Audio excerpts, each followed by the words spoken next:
Have you ever had an HOA Karen barge onto your property like she owns the place, and you have no idea how to deal with her? These people are relentless, entitled, and convinced that rules don't apply to them. But don't worry, I've found the perfect way to send them running. The moment you do this, you'll see the panic set in, and trust me, it's priceless. For 3 months, I enjoyed the peace of my new home. No HOA, no drama. Or so I thought. Then one morning, Karen showed up, and that's when everything changed. My real estate agent assured me this street was just outside the HOA's reach, which was exactly what I wanted. No one telling me how tall my grass could be or what color my mailbox should be. At first, life was quiet. I barely noticed the HOA existed. Then Karen arrived. Karen was the president of the HOA from the adjacent block. She was exactly the kind of person you'd expect. Blonde bob haircut, clipboard always in hand, and a tone that made every sentence sound like a warning. I met her by accident. I was putting in a new set of garden lights when she just walked onto my lawn like she owned the place. "You know, solar lights are not approved by the HOA," she said. I looked up, confused. "Sorry, who are you?" "Karen Dawson, HOA president for the Meadows Lane community. This area is under our coverage." I laughed a little, thinking she was joking. "Actually, no, it's not. My property is outside the HOA. That's why I bought it," she frowned. "That must be a mistake. All houses in this development are under the HOA." "Nope. Got the deed, the documentation, and my attorney triple-checked it. I'm not part of your little group." She gave me a look that screamed, "We'll see about that," then walked away without saying another word. I didn't think much of it at first. Some people just like feeling in charge. But then, a week later, things escalated. It started with her showing up again.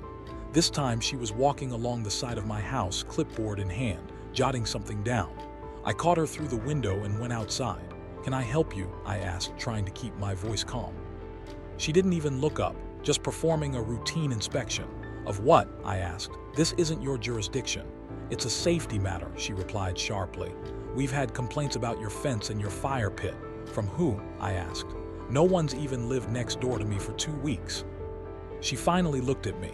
"We don't need to disclose that. HOA protocol." "There is no protocol here," I snapped. "You're trespassing. Get off my property." That's when she crossed the line, literally. She walked up my driveway, stepped into my backyard without asking, and started taking photos of my yard, my tool shed, even my patio furniture. That's when I pulled out my phone and hit record. "I'm telling you now," I said loud enough for the camera to pick up, "you are trespassing on private property." She turned to me and had the audacity to say, "And I'm telling you this is an HOA violation zone and I'm within my rights." I posted the video later that evening on a local neighborhood group. The responses were instant. A few people backed her up, clearly her HOA loyalists, but most of the comments were on my side. Apparently, Karen had a reputation. She had fined a 90-year-old man for his garage door paint not matching the neighborhood color palette. She once sent a cease and desist to a girl's lemonade stand. But here's the twist. Her HOA authority ended at the street corner. Legally, officially, completely. So I did what any rational person would do. I emailed her a certified cease and desist notice, including a map of the HOA boundary lines, a copy of my deed, and a reminder of local trespassing laws. She didn't respond. Instead, the next morning, I found a printed letter taped to my front door. It read, "As per the HOA's enforcement of neighborhood standards, we are issuing a formal warning. Your unauthorized deck extension, solar lighting, and placement of garbage bins violate multiple regulations. If not corrected within 7 days, fines will be issued. Karen Dawson, HOA president." She wasn't backing down. I called my lawyer. He advised me to document everything, every visit, every intrusion, every note. So I set up 3 outdoor security cameras, front door, backyard, and side gate. Within 2 days, she was caught on all 3. And that's when it started to get really bizarre. One evening, I was in the kitchen making dinner and I saw her again, this time holding a measuring tape, walking across my backyard, measuring the distance from my fence to my shed. She had somehow let herself in through the back gate. I sprinted out the door and yelled, "What the hell are you doing?" She acted completely calm. "Measuring structural violations. This isn't a development zone. This is my house, my yard, my rules." She didn't care. If you're going to act like this, maybe the HOA needs to issue a formal complaint to the city. You're not even allowed here, I barked. You're trespassing again. I'm acting under community authority, she snapped back. That night, I reviewed the camera footage again, and something about it sent chills down my spine. She hadn't just walked through the backyard, she had tried the door handle to the garage. That wasn't just nosy, that was a threat. So I called the police. They were surprisingly helpful. I showed them the footage, explained the situation, and the officer confirmed everything I needed to hear. She doesn't have any legal right to set foot on your property. You've already sent her notice. If she returns, we can file an official report. But I didn't want to just react. I wanted to make sure that next time, she knew she messed with the wrong homeowner, so I started planning. I installed a few more signs. Private property, no trespassing, surveillance in use. And I adjusted the camera angles to get her face clearly, just in case things escalated. They did. And they did so in the most unhinged way possible. But I'll get to that, because what she did next wasn't just bold, it was criminal. I wasn't even surprised anymore. The next morning, the sun was barely up when I heard the rattling of my side gate. I looked out the window, and sure enough, Karen had returned. But this time, she wasn't just cutting across the lawn on her usual ATV joyride. No, now she was walking, clipboard in hand, phone camera rolling, and a smug expression smeared across her face like she already thought she'd won. I stepped out onto the back porch. You lost or just looking for more trouble? Karen didn't even flinch. I'm conducting an inspection, she said, as if she had been sent from City Hall. Of what exactly? Of your yard, she snapped. This entire section violates HOA landscaping guidelines. I blinked at her. We've been over this. My property isn't under the HOA, Karen smiled. That's what you think. But according to Section 14B, all contiguous properties within visual range must adhere to basic appearance codes. Visual range, I scoffed. What are you quoting? Comic books? But she wasn't joking. Karen pulled out a folded packet of HOA bylaws, highlighted, tabbed, and scribbled with notes like she was preparing for a court case. She stepped deeper into my property, casually brushing past a bush like it offended her existence. I followed her, camera now recording. You're trespassing again, I said, making sure my phone caught her clearly. Karen didn't care. She waved me off like I was the help. This fence, she pointed, it's at the wrong height. This shed, wrong color. And that gnome by your koi pond, absolutely against code. I raised an eyebrow. The one my niece painted, Karen snapped a photo. It'll be in my report. Report to who? The board. The board has no jurisdiction here. Karen stared me dead in the eyes. We'll see about that. That's when I made my move. I walked back inside, pulled open the drawer under the coffee maker, and grabbed the best tool I had. A certified letter from my real estate attorney stating in no uncertain terms that this property had never been, and never would be, under HOA control. I stepped back outside and handed it to her. Karen read 2 lines before tossing it like junk mail. This is meaningless. No, what's meaningless, I said, stepping toward her, is you pretending to be a government agent when all you are is a bored neighbor with a power complex. Karen's eyes narrowed. You'll regret this. No, I replied. You will. And the moment she took one more step into my garden bed, smashing a patch of tulips I'd just replanted, I knew I had her. I called the cops. While I waited, Karen continued her little inspection, acting like she was doing the whole neighborhood a favor. She poked at my hose spigot, tapped my solar lights, and even tried to open the shed door. Big mistake. When the officers pulled up, she was halfway through measuring my lawn with a folding ruler. Ma'am, one officer called out, we got a call about trespassing. Karen turned to them, overly cheerful. Oh, thank goodness you're here. I've been trying to explain to him. He's violating HOA guidelines. The younger cop looked at me. You the homeowner? I nodded. And I've got footage of her crossing the property line, stepping in my flower beds and trying to enter my shed. Karen gasped like I'd insulted royalty. This is a misunderstanding, the officer asked. Are you part of the HOA? I handed him the letter from my attorney. Not even close. That was when Karen realized she messed up. The other officer raised a brow. Ma'am, we've warned you before about trespassing, haven't we? Karen tried to pivot. This is community enforcement. I'm acting on behalf of the board. That's not how the law works, the officer replied, firm. If you're not authorized to be on this property, you're trespassing, period. Karen's mouth opened, but for once, no words came out. They wrote her a formal warning. One more violation and she'd be cited and fined, possibly charged. The look on her face. That was worth every ruined tulip. But of course, it didn't end there. If you're enjoying stories like this, make sure to hit that subscribe button. Every subscriber helps keep me going and pushes me to keep sharing these wild HOA tales. Your support means everything, and trust me, there's a lot more madness still to come. 2 days later, I came home to find a sign posted on the edge of my lawn. Under HOA review, violation pending. It had Karen written all over it. I yanked it out and checked my security footage. There she was again, planting the sign like a conqueror claiming new land. This time I didn't call the cops. I called a lawyer. If Karen wanted to wage war, she was going to get it. Within 24 hours, my lawyer had issued a cease and desist letter addressed directly to her. It was sent by certified mail and hand-delivered by a process server who, according to my neighbor Tom, caught her midway through spray painting a community access stencil near my mailbox. And once she got that letter, Karen lost it. She showed up on my doorstep the next morning, pounding on the door like a debt collector. I didn't answer. I didn't need to. She screamed at the door. "This is harassment. You'll pay for this." Then she turned to leave, but tripped on her own rolled-up measuring tape and face planted on the welcome mat. Karma had perfect timing that day. But the best part, Tom had filmed the whole thing from across the street. He sent me the video. I laughed so hard I nearly choked on my coffee.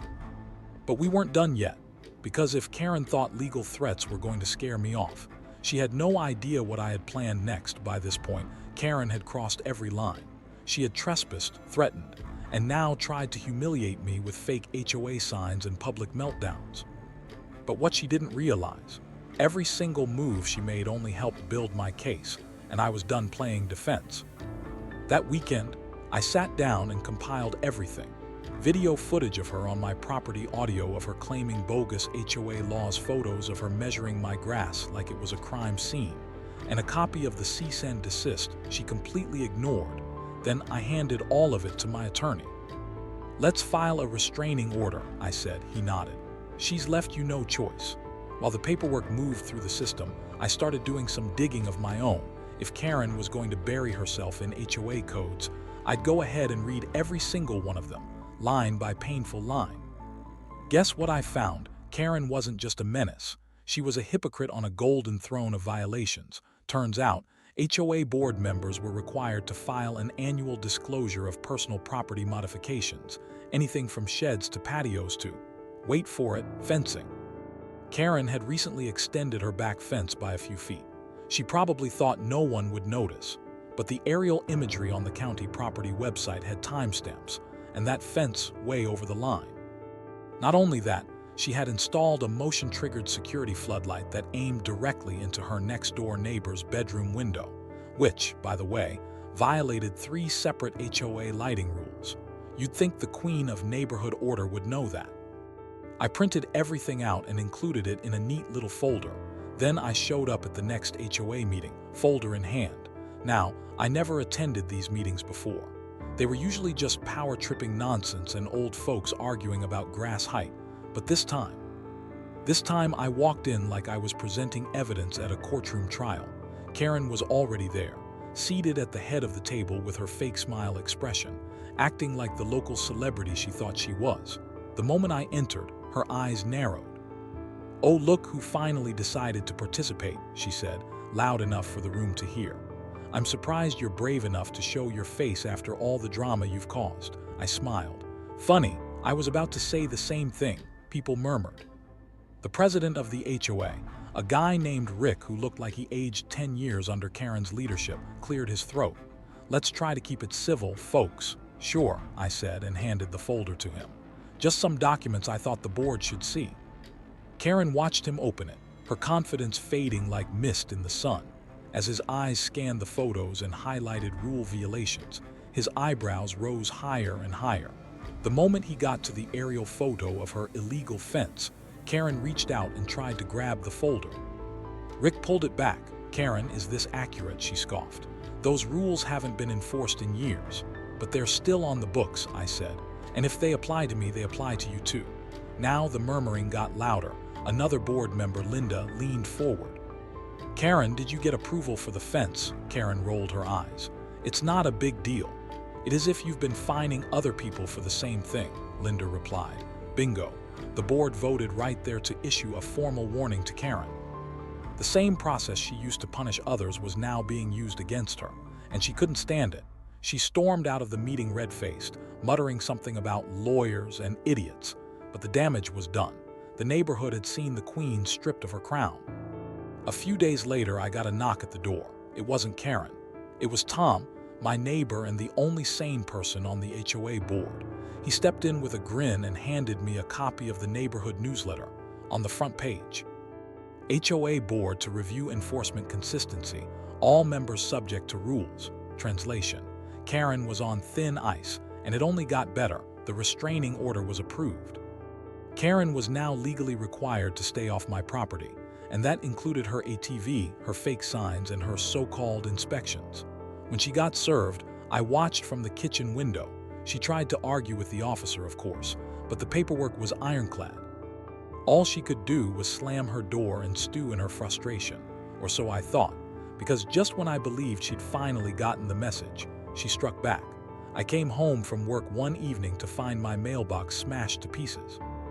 Now, maybe it could have been an accident, kids with baseball bats, maybe a delivery driver, but my cameras caught the truth.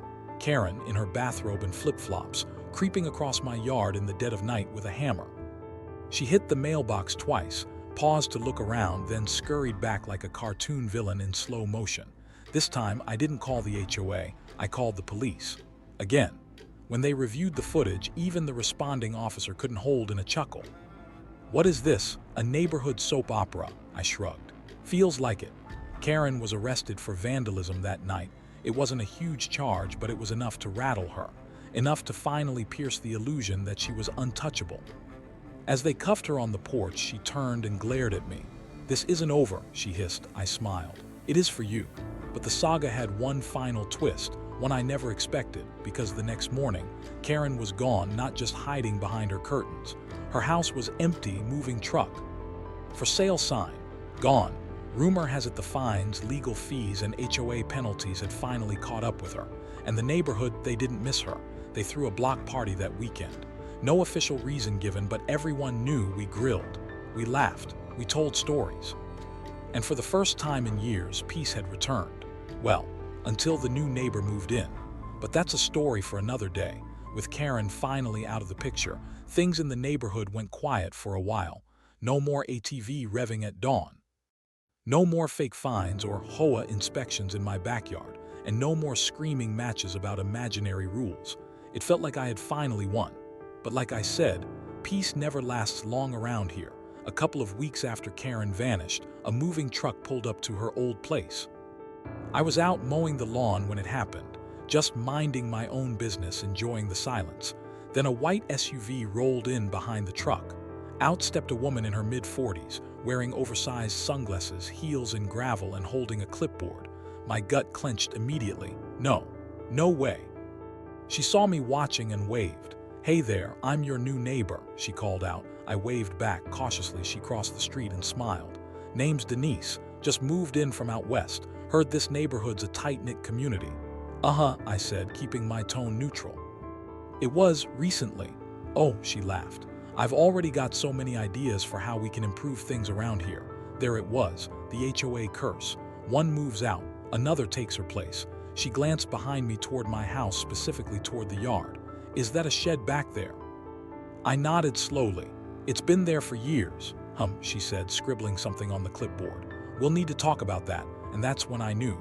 Karen 2.0 had arrived. At first, Denise kept it civil.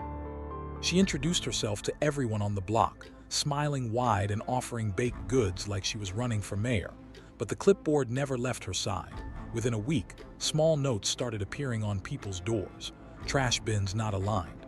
Front lawn exceeds regulation length. Non-compliant mailbox colors.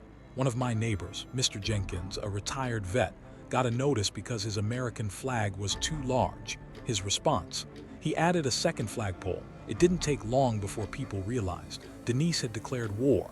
But unlike Karen, Denise was smarter.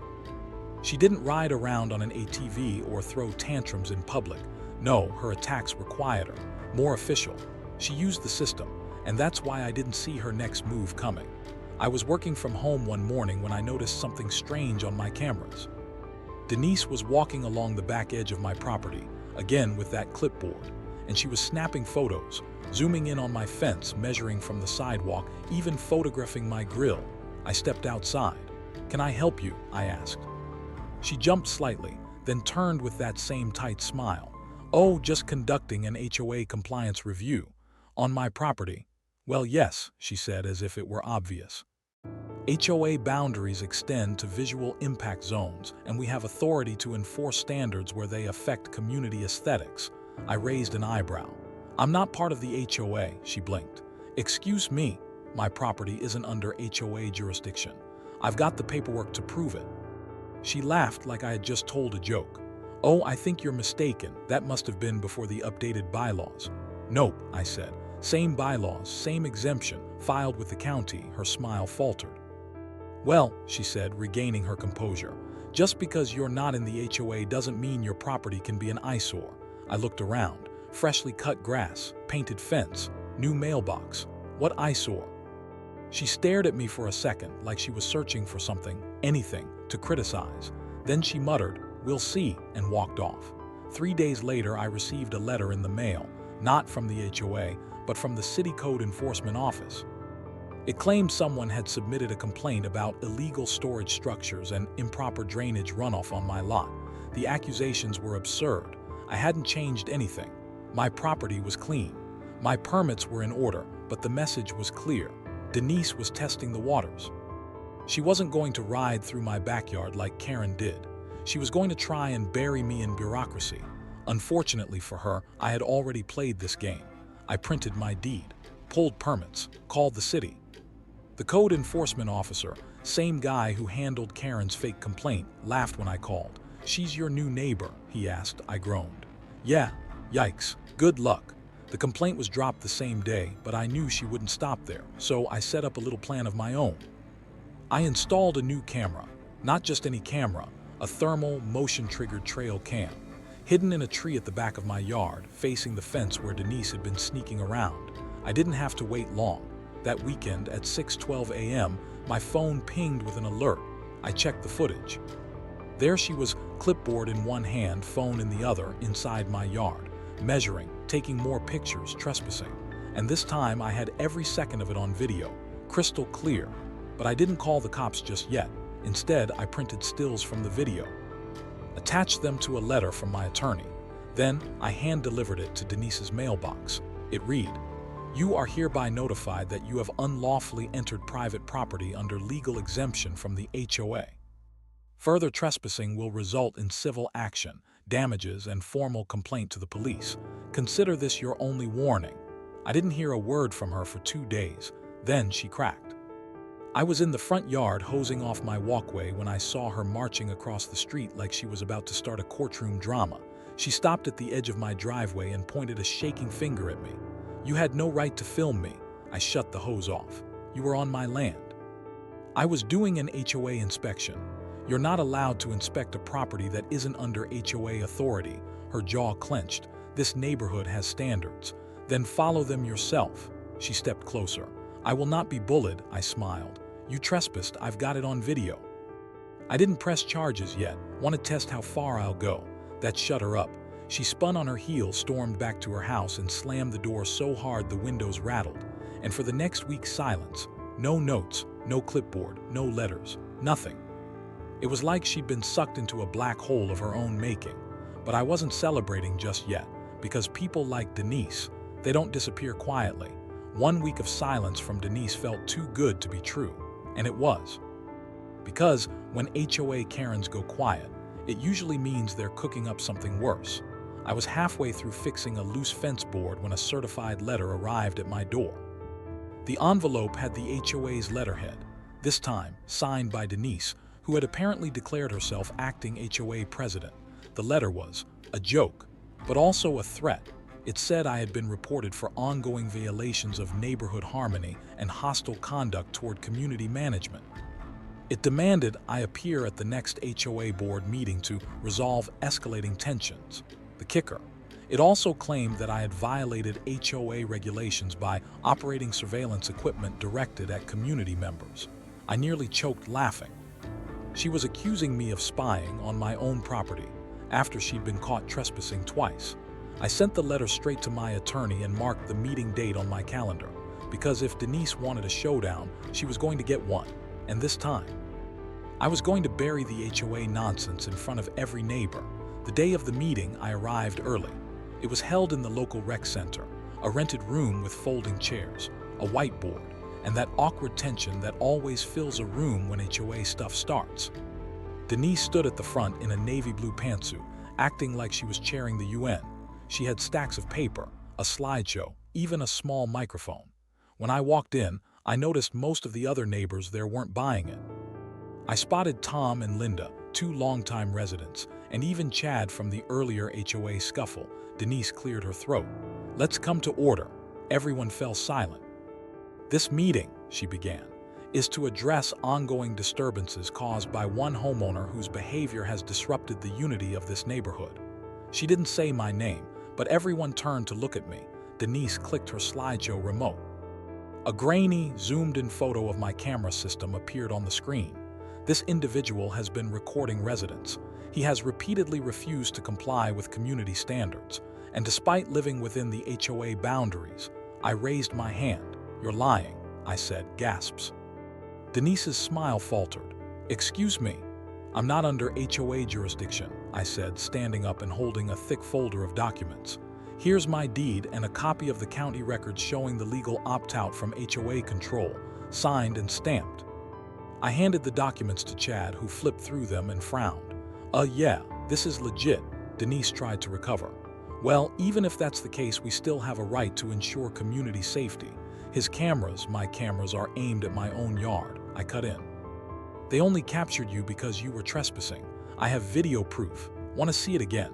I pulled out my phone and started playing the clip of her walking across my grass, clipboard in hand, taking photos like a nosy inspector.